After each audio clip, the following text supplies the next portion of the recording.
Nilinaw ng militar na prioridad pa rin nila ang kaligtasan ng mga hostage na hawak ng mga terorista.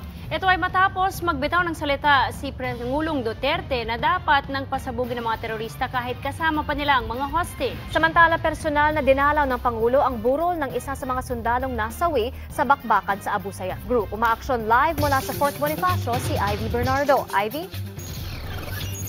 Bok Margalia, pasado alas 7 na dumating si Pangulong Duterte dito nga sa burol ni Army Captain Clinton Capio dito sa Fort Bonifacio. Si Capio ang Special Forces soldier na napatay sa 9 na oras sa bakbakan laban sa grupong Abu Sayyaf sa Sumisib, Basilan noong Huwebes. Ang kalaban ni Capio, mahigit 80 miyembro ng Abu Sayyaf sa pamumuno ni Furuji Indama. Nagpaabot ng pakikiramay ang Pangulo sa naulila ni Capio, ang kanyang asawang si Maychelle at 3 taong gulang na anak na si Esther May. Ang may bahay ni Captain Capio, nabalo man daw ng maaga, proud sa kanyang asawa dahil sa naging makabuluhan at puno daw ng saysay ang pagkamatay nito. Sa pagdalaw ni Presidente Duterte sa burol ng kanyang asawa, nangako ang Pangulo na susuportahan siya sa anumang tulong na kakailanganin ng kanyang pamilya. Sa katunayan, nagbigay daw ng direktang kontak ang Pangulo kung anuman tulong ang maiaabot para sa kanilang pamilya. I'm so happy na yung mister ko namatay, na napansin ng lahat. Kasi ang dami-dami niyang sinakripisyo para sa trabaho niya. Kami halos hindi na siya makauwi. Ilang taon na rin kami nagsasama, halos hindi na nga kami nagkikita.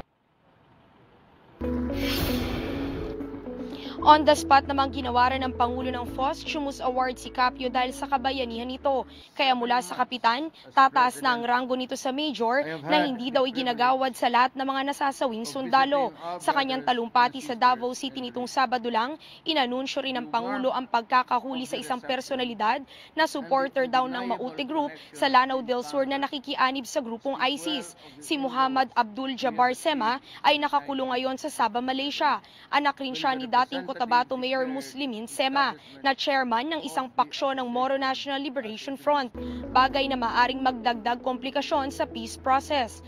Inuugnay din ang nakakulong na Sema sa Davao bombing noong nakaraang taon na ikinasawi ng 15. Sa pagkakahuli kay Sema, sinabi ng Pangulo na naaresto na ang lahat ng sangkot sa Davao bombing. Ayon kay PNP Chief Bato de la Rosa, malinaw na may mga politikong may kaugnayan sa Maute Group. Samantala, nilinaw ng AFP na prioridad pa rin nila ang kapakanan ng mga bihag ng mga teroristang grupo. Nagbanta kasi si Pangulong Duterte nung Sabado na papasabugi ng mga sasakyan ng mga kidnapper kahit kasama nila ang mga bihag. Collateral damage daw ang mga mamamatay na bihag. Ako ang order ko talaga sa Navy, sa Coast Guard. Basta nag-kidnap tapos trying to escape, pasabugin mo na silang lahat. Sabi nila sa hostage ko, sorry, collateral damage. Then if they are blasted every day, that would stop. Or at least places at in a very, hindi ka lalamang sa kulukuhan mo, pasabugin kita. Kaya wag kayong magpakidnap, totoo lang.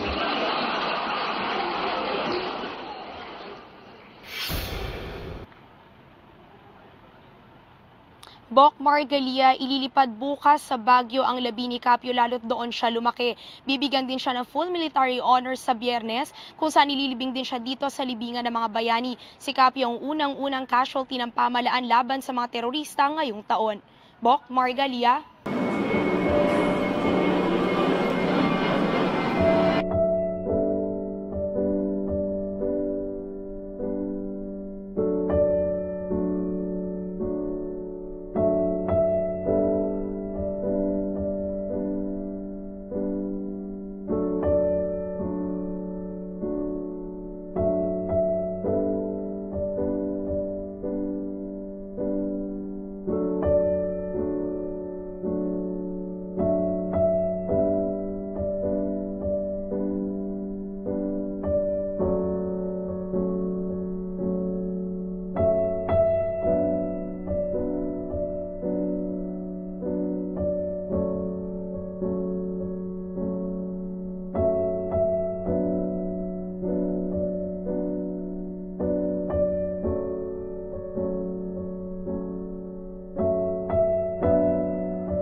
In Malacanang, President Rodrigo Duterte tonight stressed that he is ready to face the consequences of his fight against the illegal drug menace in his bid to protect the Filipino people. The president made the statement as he received members of the Parish Pastoral Council for Responsible Voting who called on him at Malacanang.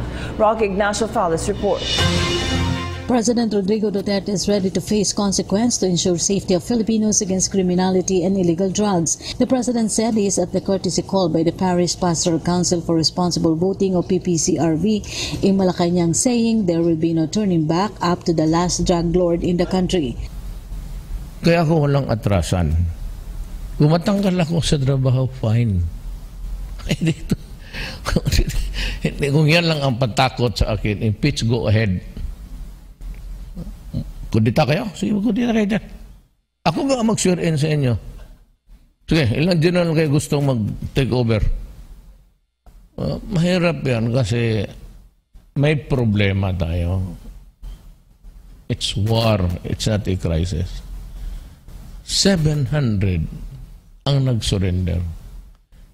PDEA says 2 years ago that there are 3 million addicts in this country. That's 2 years ago. Now, incremental increase by the use of drugs, place it at about a conservative rate. Dagdagan mo ng 700.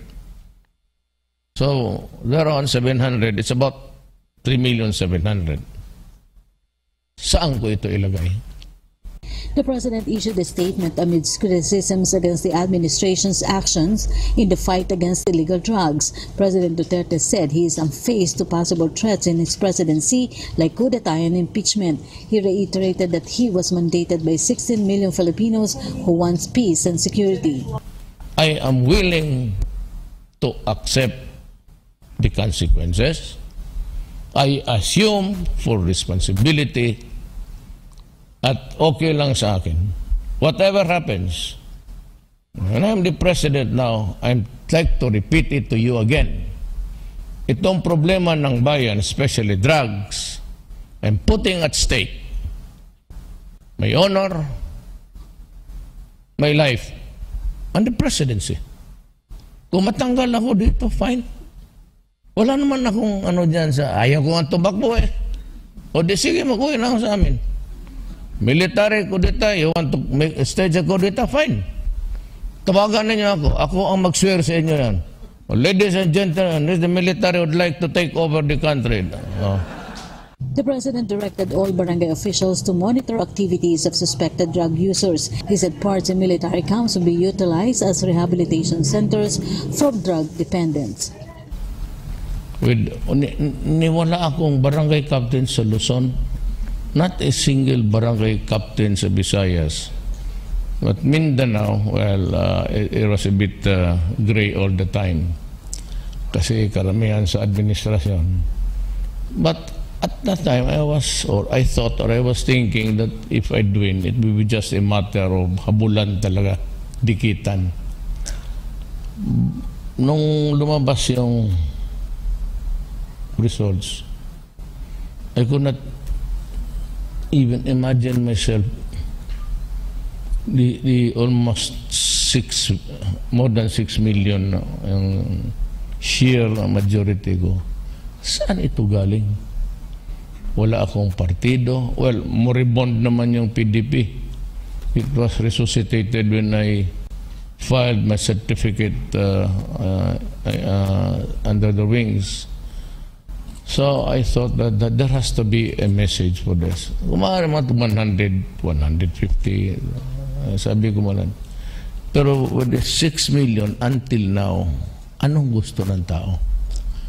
Well, anyway, I am not beholden to anybody. So, anak lang ako ng migrant sa Mindanao. Mahirap lang po ako. Ang nanay ko, maestra lang. All the way, ang nagtulong sa akin, yung mga taga-Davao lang rin na may pera. But kung sabihin mo dito mga contributions, wala. Wala ako. Kasi kung may magdating, babiyahe ako. Kung walang magdating pera, istambay lang ako sa Davao. But that kind of message from the people is 6 million plus. 15 million all in all. Huwag na natin bilangin yung margin ko lang. May hinihingi yan. Ang hinihingi lang nila is, kagaya ko rin. That's all that I'm asking is buhay na mapayapa na tama.